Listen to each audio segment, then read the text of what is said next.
Chapter 9. Jeans. Lisa hadn't worn a pair of them since junior year in college. That was the year the course of her life had been set in stone. Professional. It was how you dressed if you wanted anyone to take you seriously. She gazed into the mirror at the ponytail holding her hair Saturday morning. Until that moment, the one and only focus of her life had been to show the whole world that she was serious, that she was for real, that she was more than just some pretty face who had cotton candy for brains. Ponytails and jeans were for teenagers. The knock on her door jolted her from the thoughts, and she had to beat down the pounding of her heart. On legs she forced to be steady, she went to her door. However, the sight of him on the other side of that threshold sent her heart into an all-out spasm. "Hi," she said as the softness of the gray jersey shirt and the glint of the gold chain shining just beneath it at the edge of his throat stopped the breath in her chest. "Hi." His hands jammed into his pockets as his gaze fell from hers, and her brainwaves scrambled. "I think I'm a little early." "That's okay. Just let me grab my shoes." She sat down on the couch, pulling the hard denim of her jeans down when they didn't stretch with her. "So, where are we going?" "I thought we could go over to Memorial Park. It'll probably be jammed, but surely we can whittle out a few square inches." She stood, grabbed her purse, thought better of that move, and pulled money out to put in her pocket. Ready. There had always been something about flying kites that had fascinated Jeff. It had, ever since he was little, when he and Kit would finally beg enough so their mom would take them to the little park near their home. After catching a nice breeze, the triangle dragon kite sailed up, and away from him, and Jeff stepped back, watching it soar higher and higher. "Impressive," Lisa said from the blanket 10 feet away. "Yeah, I noticed you're not over here helping," he called in her direction teasingly. "Watching, that's much safer." "Oh, come on. I promise I won't let you fly away." He stepped over to her, careful to keep the kite in the air as he reached down for her hand. 1 second of hesitation, and her slim, smooth hand latched onto his. She stood, and he didn't miss the brush she did to the backside of her jeans. Gently, he pulled her farther away from the tree and out into the open field where he transferred control of the kite to her. It's not hard. However, the second she took control, her face set as if she was working on a microchemical component in a laboratory that might explode at any moment. His gaze chanced over her. "Hey, this is supposed to be fun, remember?" he asked. But with only inches separating them, even he was having trouble remembering that. "I'm not very good at fun," she said, and he noticed how her whole body set to alert at the very word. "Well, then we need to work on that." Carefully, he reached around her, and although the curve of her arm was only a breath from his, he managed to keep just that much distance between them. "Roll some out." His hand helped hers without touching it. "Aren't you worried about highline wires?" she asked. He laughed. "Look around you. Do you see any highline wires?" She brushed the hair out of her face from the breeze. "Well, no." "Here, let's sit." He folded himself onto the grass. Her gaze jumped down to him nervously. "What?" Reaching up, he took her hand, and his brain instantly said that highline wires weren't the only electricity conductors in the area. "It's okay." He pulled her down next to him. However, she sat like a rod, and the inches she put between them felt like miles. "Here, man, you're using way too much energy." Gently he took her shoulders and pulled her back until her head was resting on the top of his thigh. "Now, relax." "Relax," she said, as though she was having to tell herself how to do that. "You don't do this much, do you?" "What, fly kites?" "Not work." the middle of his chest filled as he looked down at her, the breeze blowing the loose strands of hair across her face.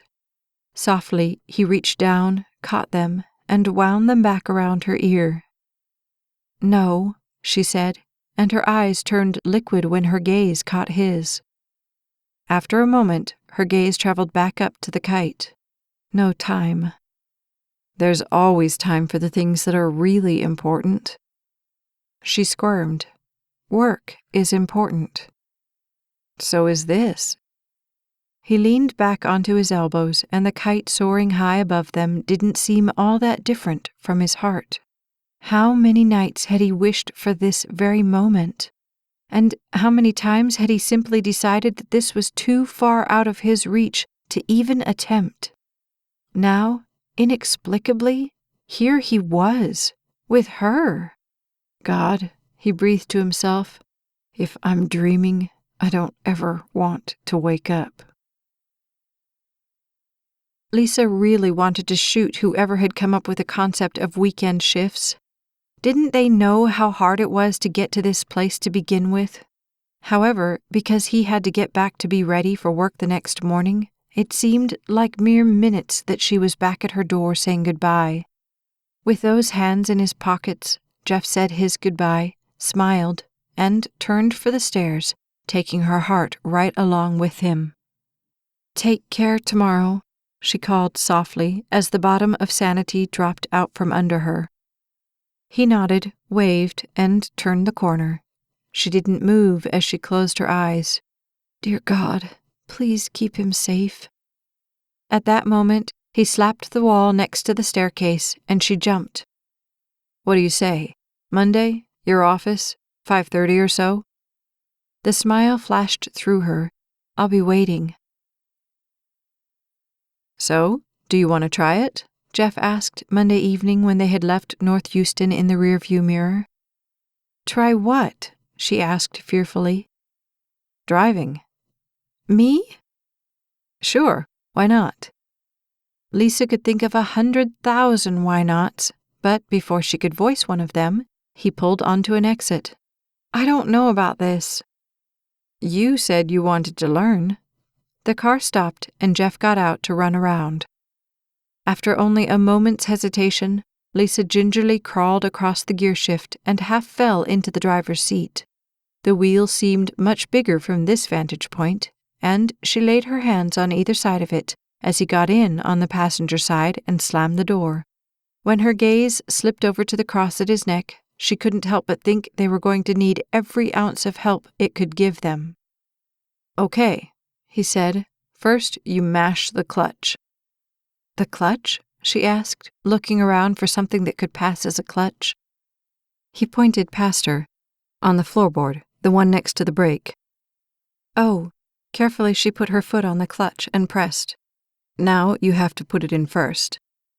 In fear, she looked down at the gearshift, knowing this was a terrible idea. "It's easy. First," his hand moved the gearshift slightly. "Second, third, fourth." Memorizing even as half of her brain made a point of telling her how strong his hand looked, she nodded. "Got it." "Good.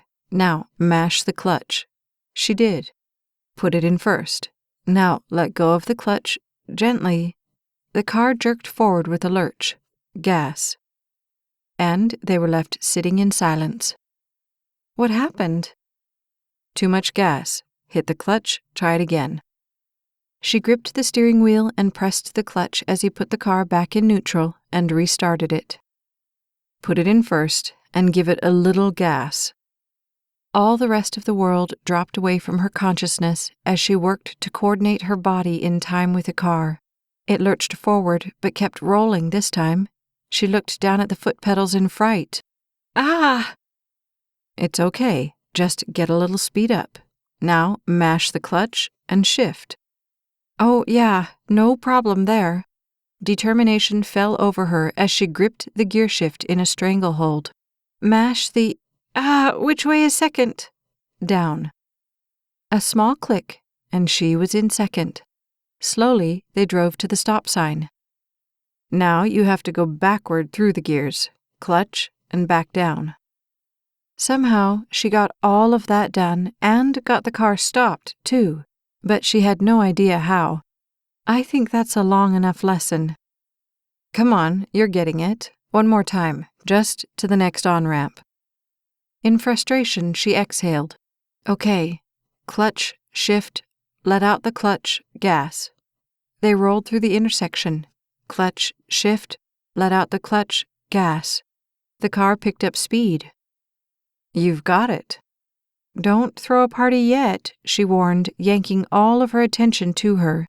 She had been driving for more than a decade, and yet this was nothing like any driving she had ever done. Let's go to third. Lisa pursed her lips together. Clutch, shift, let go, gas. Her whole body breathed in relief. See, it's not so hard, he said, and his hand dropped on top of hers on the gearshift. Suddenly, there weren't enough brain waves left for everything.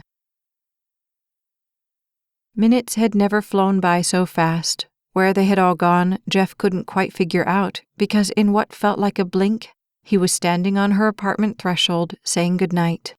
This was the part of the date he hated the most. Awkward uncertainty leaped through his chest like an out-of-control circus. If his body would just take a rest for a minute, walking away would be so much easier, but it was locked on telling him what an idiot he was for not kissing her already. After all, how long had they known each other? Kissing her should have been a no-brainer by this point, as easy as taking a breath. And yet every time they got to this moment, alarms started ringing through his head, simultaneously telling him to just go for it, and telling him if he messed this up, he'd never get a second chance.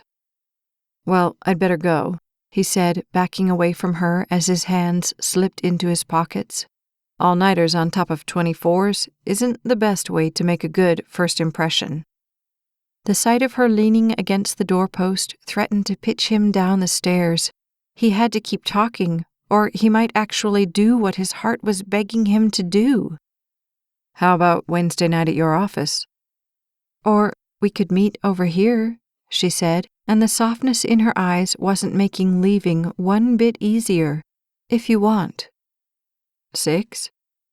Sounds good. He stepped over to the stairs. Take care. "'Kay, you too," she said as hazy dreaminess fell across her eyes.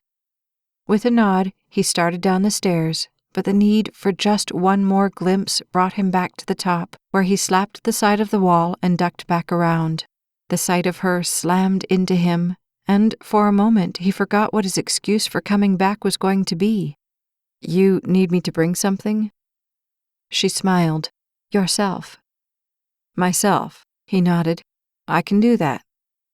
The stairs were merely a formality as he floated down them and back out to the street, to the car.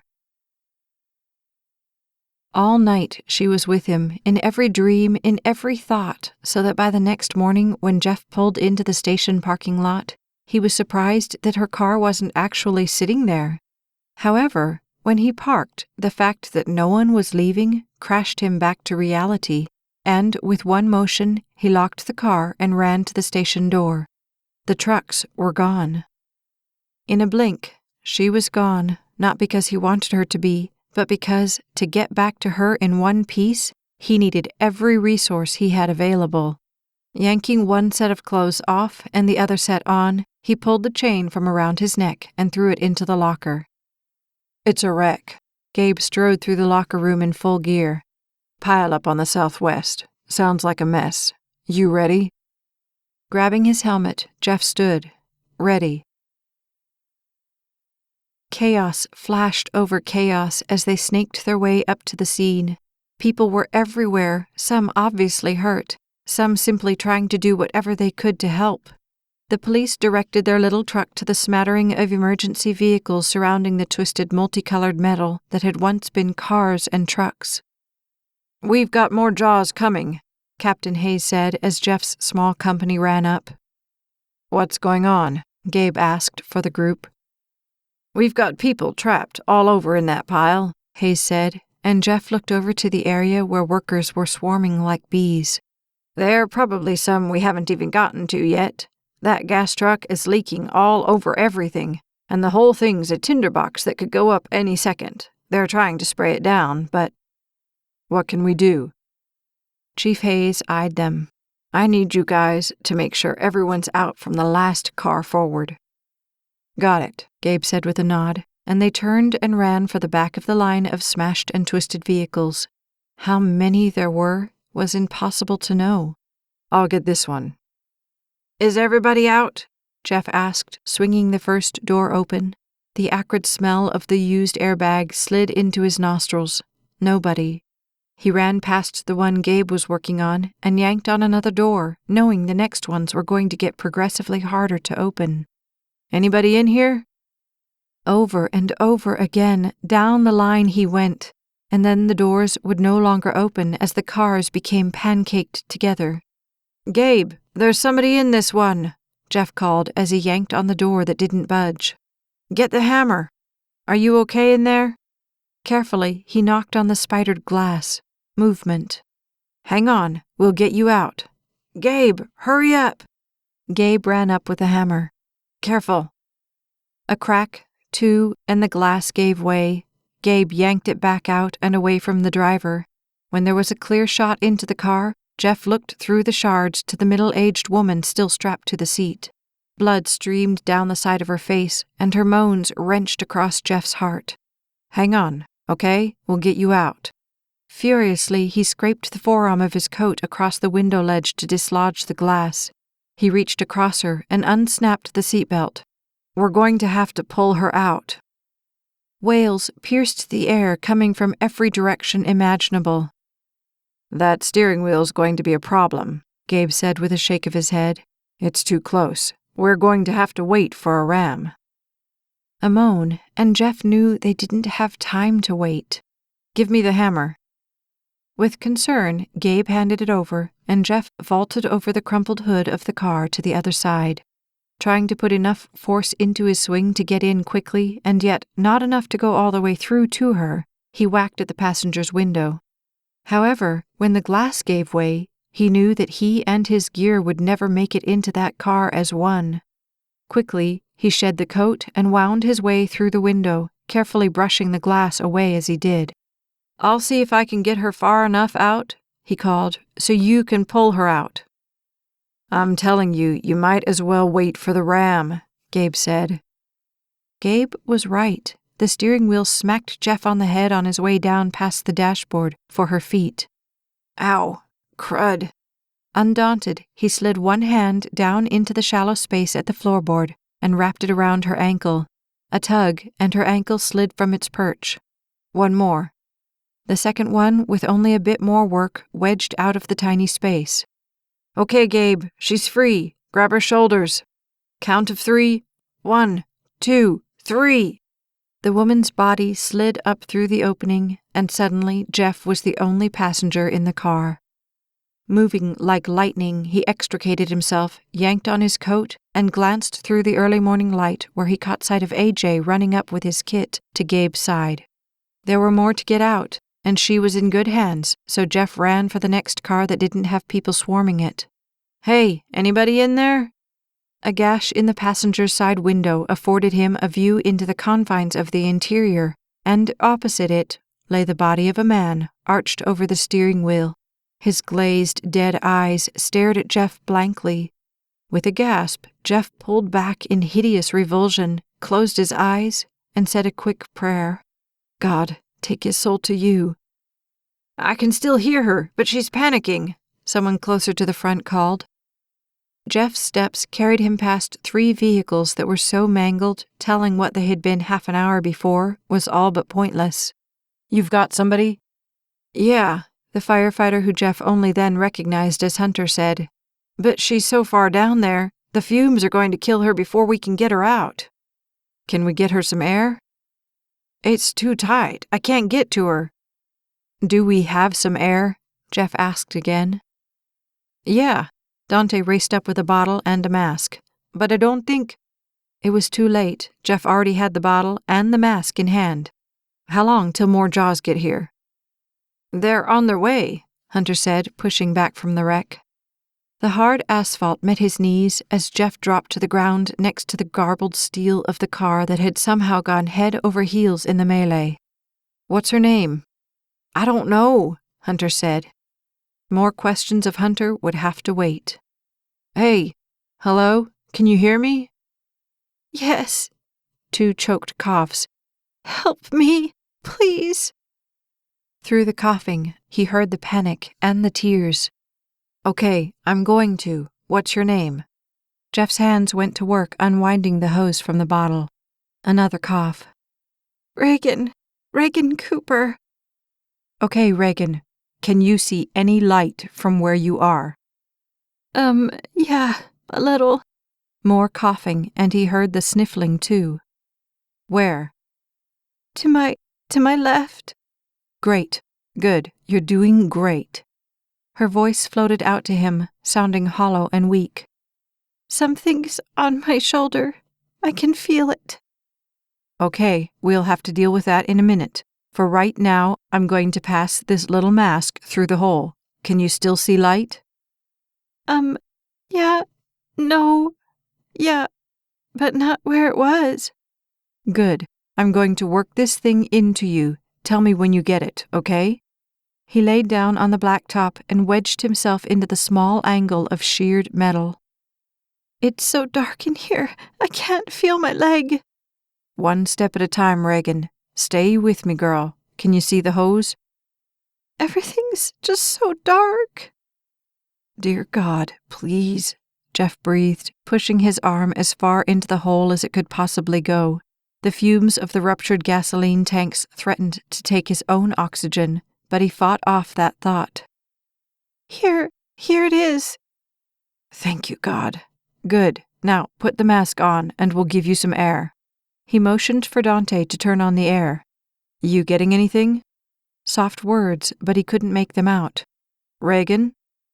"I can feel the blood," she said, and the panic had returned, although the haze surrounding the voice nearly melted it out. "They're here," Dante said, and Jeff looked back as 3 more fire trucks made it to the scene. "Thank God. Hang on, Reagan, we'll have you out of there." "What's your name?" The soft voice drifted out to him. "Jeff."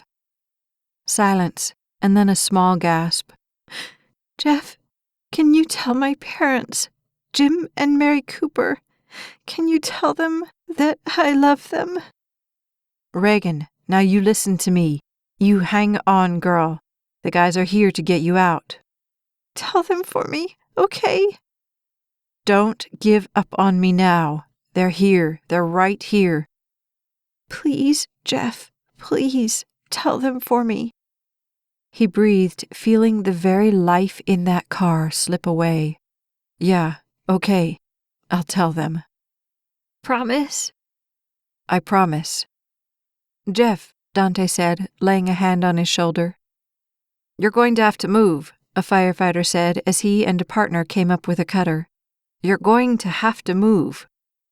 How, he didn't know, but Jeff stood and backed away. They were too late. Reagan was already gone. "Ramirez! Taylor! We need you over here! This fuel's got trouble written all over it!" With one glance at the small opening he had just vacated, Jeff turned. "Coming."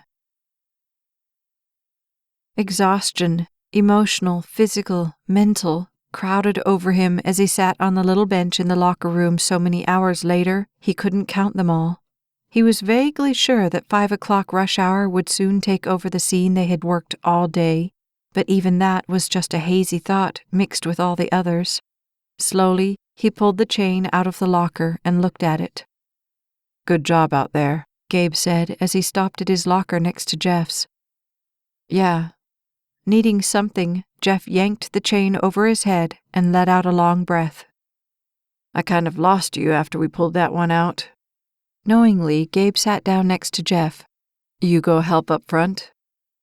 Jeff nodded. "Yeah, we weren't so lucky up there." Slowly, Gabe's head moved up and down. "That's the breaks of this job. You aren't going to get them all out." Breathing hurt. Living hurt. Does it ever get any easier? Wish I could tell you it does, but I've been doing this for almost 8 years, and every time you lose somebody, it's like ripping your heart out and stomping all over it. Great, something to look forward to. Gabe smiled softly. Hang on to the ones you get out. They are what makes this worth it. Think I'm going to head up and catch a few winks, unless somebody needs something else. Gabe smiled sympathetically. Go on, get some rest. The next morning, when Jeff stepped out into the sunshine, the sirens were still blaring through his brain. The newness of the morning permeated every piece of air so that it felt soft as it brushed past him. He got in his car and gripped the wheel. How much time had Reagan had to react? A blink? Less? Those thoughts dogged every step he had taken since he'd walked away from that car, and still they hounded him.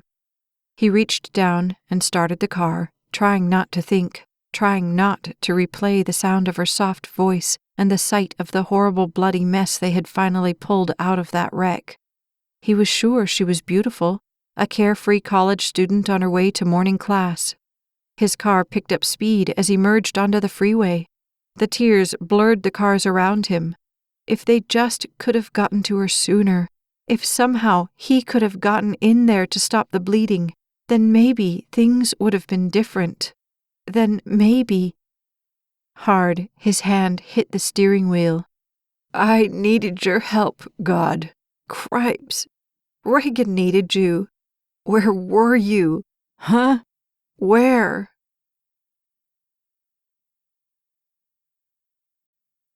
This has been To Protect and Serve, Volume 1 of the Courage series.